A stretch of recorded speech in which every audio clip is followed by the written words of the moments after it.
Selamat pagi Ibu Guru dan teman-teman semua. Kami dari kelompok 8 akan mempresentasikan materi mengenai perubahan masyarakat Indonesia pada masa penjajahan. Perubahan masyarakat Indonesia pada masa penjajahan dibagi menjadi dua, yaitu pada masa kolonial Barat dan pada masa penjajahan Jepang. Perubahan pada masa kolonial Barat. Perluasan penggunaan lahan. Pada masa penjajahan terjadi perubahan besar dalam perkembangan perkebunan di Indonesia. Penambahan jumlah lahan untuk tanaman ekspor dilakukan berbagai wilayah di Indonesia. Bukan hanya pemerintah kolonial yang mengembangkan lahan di perkebunan Indonesia, tetapi juga perusahaan-perusahaan swasta pada masa pemerintahan kolonial Hindia Belanda. Banyak perusahaan asing yang menanamkan investasi di Indonesia. Berhektar-hektar hutan dibuka untuk pembukaan lahan perkebunan. Persebaran penduduk dan urbanisasi. Sejarah transmigrasi Indonesia terutama terjadi pada akhir abad 19. Tujuan utama transmigrasi pada masa itu adalah untuk menyebarkan tenaga kerja murah di berbagai perkebunan di Sumatera dan Kalimantan. Pembukaan perkebunan pada masa kolonial Barat di Indonesia telah berhasil mendorong persebaran penduduk Indonesia. Munculnya berbagai pusat industri dan perkembangan berbagai fasilitas di kota menjadi daya dorong perkembangan kota-kota. Urbanisasi terjadi hampir di berbagai daerah di Indonesia, tidak sebatas dalam lingkungan nasional, tetapi juga lintas negara. Pengenalan tanaman baru. Pada tahun 1830, pemerintah Belanda mengangkat gubernur jenderal yang baru untuk Indonesia, yaitu Van den Bosch, yang diserahi tugas untuk meningkatkan produksi tanaman ekspor seperti tebu, teh, tembakau, merica, kopi, kapas, dan kayu manis. Dalam hal ini, Van den Bosch mengusulkan adanya sistem tanam paksa. Adapun hal-hal yang mendorong Van den Bosch melaksanakan tanam paksa antara lain, Belanda membutuhkan banyak dana untuk membiayai peperangan, baik di negeri Belanda sendiri maupun di Indonesia. Akibatnya, kas negara Belanda kosong. Sementara itu, di Eropa terjadi perang Belanda melawan Belgia dari tahun 1830 sampai 1839 yang juga menelan banyak biaya. Tujuan diadakannya tanam paksa adalah untuk mendapatkan keuntungan yang sebesar-besarnya guna menutupi kekosongan kas negara dan untuk membayar utang-utang negara. Keadaan Indonesia yang saat itu masih banyak hutan belantara dibuka untuk dijadikan perkebunan dan permukiman. Berkat pembukaan hutan tersebut, wilayah Indonesia banyak ditanami tanaman ekspor yang bernilai tinggi.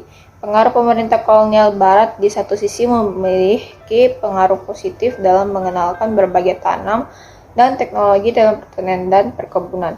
Beberapa tanaman andalan ekspor dikenalkan dan dikembangkan di Indonesia. Pengenalan tanaman baru sangat bermanfaat dalam perkembangan pertanian dan perkebunan di Indonesia. Penemuan tambang-tambang. Pembukaan lahan pada masa kolonial Barat juga dilakukan untuk pertambangan minyak bumi, batu bara, dan logam. Pembukaan lahan untuk pertambangan ini terutama terjadi pada akhir abad 19 dan awal abad 20. Indonesia merupakan negara yang berlimpah sumber daya mineral. Hampir semua pulau di Nusantara mengandung berbagai macam mineral dari berlian, fosfat, dan seng yang tersebar di pulau-pulau Nusantara. Beberapa komoditas seperti emas dan timah telah ditambang dan diperdagang di pasar internasional selama ribuan tahun. Eksploitasi pertambangan menyebabkan gerakan nasional dan global untuk tenaga kerja pertambangan dan budak. Transportasi dan komunikasi. Pada zaman penjajahan Belanda, banyak dibangun jalan raya, rel kereta api, dan jaringan telepon. Pembangunan berbagai sarana transportasi dan komunikasi tersebut mendorong mobilitas barang dan jasa yang sangat cepat. Pada transportasi laut, juga dibangun berbagai dermaga di berbagai daerah di Indonesia. Sebagai contoh, proses pembangunan jalur Anyer Panarukan yang dibangun pada masa pemerintahan Dendos. Di satu sisi, pembangunan tersebut menimbulkan kesengsaraan rakyat, terutama akibat kerja paksa. Namun di sisi lain, pembangunan jalur tersebut telah mempermudah jalur transportasi dan komunikasi masyarakat Indonesia, khususnya di Jawa. Perkembangan kegiatan ekonomi. Perubahan masyarakat dalam kegiatan ekonomi pada masa kolonial terjadi baik dalam kegiatan produksi, konsumsi, dan distribusi. Kegiatan produksi dalam pertanian dan perkebunan semakin maju dengan ditemukannya berbagai teknologi pertanian yang bervariasi. Rakyat mulai mengenal tanaman yang tidak hanya untuk dipanen semusim. Pembukaan berbagai perusahaan telah melahirkan berbagai jenis pekerjaan-pekerjaan dalam bidang yang berbeda-beda. Sebagai contoh, munculnya kuli-kuli perkebunan, mandor, dan administrasi di berbagai perusahaan pemerintah ataupun swasta. Kegiatan ekspor-impor juga mengalami kenaikan signifikan pada masa penjajahan Barat. Hal ini tidak lepas dari usaha pemerintah kolonial menggenjot jumlah produksi ekspor. Mengenal uang. Pada masa kekuasaan kolonial Barat, uang mulai dikenalkan sebagai alat pembayaran jasa tenaga kerja. Keberadaan uang sebagai barang baru dalam kehidupan masyarakat menjadi daya tarik tersendiri. Masyarakat mulai menyenangi uang karena dianggap lebih mudah digunakan. Perubahan dalam pendidikan. Terdapat dua pendidikan yang dikembangkan pada masa pemerintahan kolonial Barat. Pertama adalah pendidikan yang dikembangkan oleh pemerintah, dan kedua adalah pendidikan yang dikembangkan oleh masyarakat. Pusat-pusat kekuasaan Belanda di Indonesia di berbagai kota di Indonesia menjadi pusat pertumbuhan berbagai sekolah di Indonesia. Pada masa pemerintahan kolonial Barat terjadi diskriminasi pendidikan di Indonesia. Sekolah dibedakan menjadi dua golongan, yakni sekolah untuk bangsa Eropa dan sekolah untuk penduduk pribumi. Hal ini mendorong lahirnya berbagai gerakan pendidikan di Indonesia. Pengaruh pendidikan modern berdampak pada perluasan lapangan kerja pada masyarakat Indonesia. Munculnya elit intelektual memunculkan jenis pekerjaan baru seperti guru, administrasi, pegawai pemerintah, dan sebagainya. Perubahan dalam aspek politik. Perubahan dalam sistem politik terjadi karena ada sistem pemerintahan baru. Pada masa kerajaan dikenal raja dan bupati, sedangkan pada masa pemerintahan kolonial Barat dikenal gubernur, jenderal, presiden, dan bupati. Para penguasa kerajaan menjadi kehilangan kekuasaannya, digantikan dengan kekuasaan pemerintahan kolonial Barat. Terbentuknya pemerintahan Hindia Belanda di satu sisi menguntungkan bangsa Indonesia. Pemerintahan Hindia Belanda yang berpusat mempererat hubungan antar rakyat Indonesia dari berbagai daerah karena adanya perasaan senasib. Sebelum masa penjajahan Hindia Belanda, masyarakat Indonesia dikelompokkan oleh sistem politik kerajaan, sedangkan pada masa pemerintahan Hindia Belanda, berbagai daerah tersebut disatukan dalam satu identitas, yaitu Hindia Belanda. Perubahan dalam aspek budaya. Perubahan budaya terjadi dalam seni bangunan, tarian, cara berpakaian, bahasa, dan teknologi. Teknologi bangunan modern dikenalkan oleh bangsa Barat di berbagai wilayah di Indonesia. Sebagian besar peninggalan bangunan pada masa kolonial masih dimanfaatkan hingga kini sebagai kantor pemerintah. Perubahan kesenian juga terjadi terutama di masyarakat perkotaan yang mulai mengenal tarian-tarian Barat. Kebiasaan dansa dan minum-minum yang dikenalkan oleh para pejabat Belanda berpengaruh pada perilaku sebagian masyarakat Indonesia. Beberapa bahasa Belanda berpengaruh dalam kosakata bahasa Indonesia. Pengaruh kolonial yang lain adalah penyebaran agama Kristen di Indonesia pada abad ke-16. Portugis menyebarkan agama Katolik, sedangkan Belanda menyebarkan agama Kristen Protestan. Agama Kristen Protestan berkembang di Kepulauan Maluku setelah VOC menguasai Ambon, yang dipelopori oleh Zending. Agama Katolik dan Kristen Protestan berkembang pesat di Indonesia bagian timur. Perubahan masyarakat pada masa penjajahan Jepang. Perubahan dalam aspek geografi. Eksploitasi kekayaan alam menjadi ciri penting pada masa pendudukan Jepang. Misi untuk memenangkan Perang Dunia II mendorong Jepang menjadikan Indonesia sebagai salah satu basisnya menghadapi tentara sekutu. Jepang menggerakkan tanaman rakyat yang mendukung Jepang dalam Perang Dunia II, seperti tanaman jarak yang dikembangkan sebagai bahan produksi minyak yang dibutuhkan sebagai mesin perang. Kesengsaraan menyebabkan besarnya angka kematian. Migrasi terjadi untuk mendukung perang Jepang menghadapi sekutu. Banyak rakyat Indonesia yang ikut dalam Romusa untuk membantu perang Jepang. Sebagian dari mereka tidak kembali atau tidak diketahui nasibnya. Perubahan dalam aspek ekonomi. Sistem ekonomi perang Jepang membawa kemunduran dalam bidang perekonomian di Indonesia. Putusnya hubungan dengan perdagangan dunia mempersempit kegiatan perekonomian Indonesia. Perkebunan tanaman ekspor diganti menjadi lahan pertanian untuk kebutuhan sehari-hari.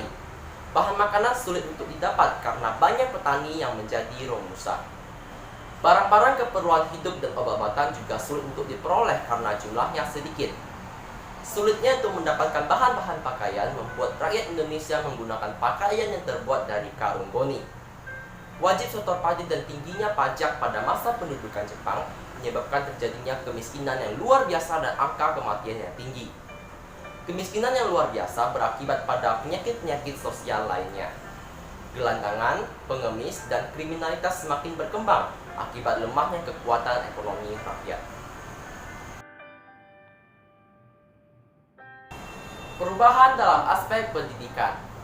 Pada masa Hindia Belanda, hanya kalangan atas atau bangsawan saja yang dapat mengakses pendidikan.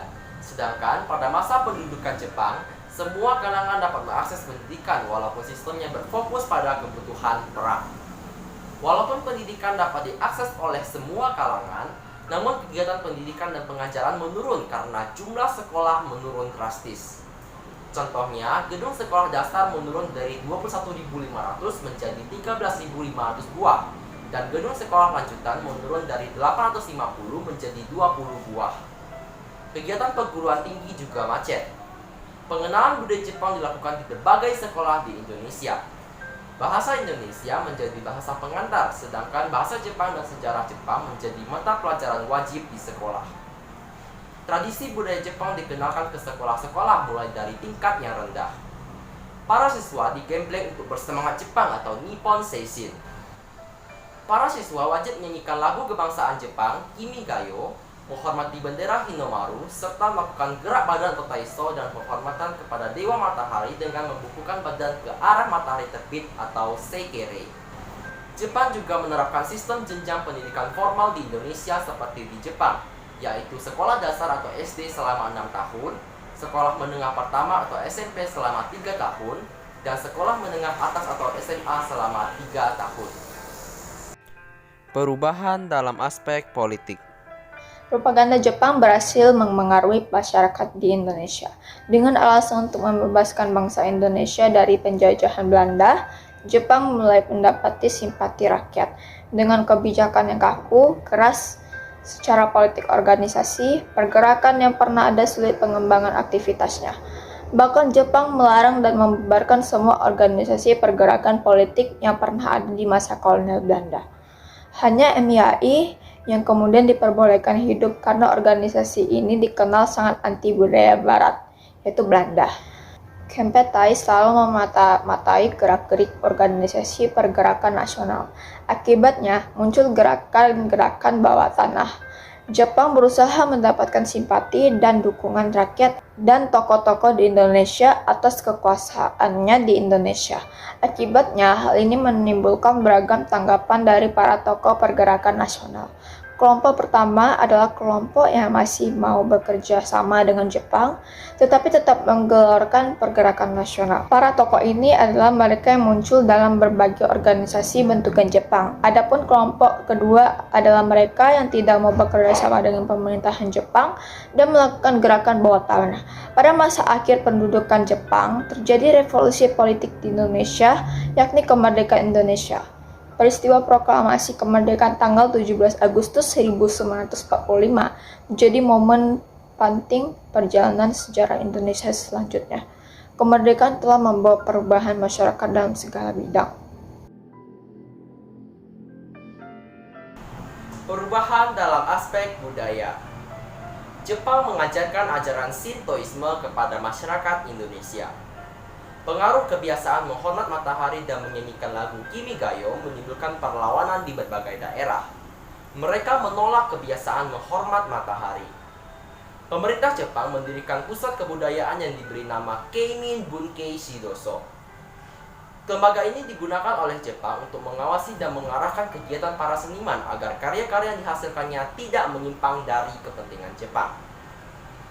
Perkembangan bahasa Indonesia pada masa pendudukan Jepang mengalami kemajuan. Pada tanggal 20 Oktober 1943, atas desakan dari beberapa tokoh Indonesia, didirikanlah Komisi Penyempurnaan Bahasa Indonesia. Tugas dari komisi ini adalah menentukan istilah-istilah modern, menyusun suatu tata bahasa normatif, dan menentukan kata-kata yang umum bagi bahasa Indonesia.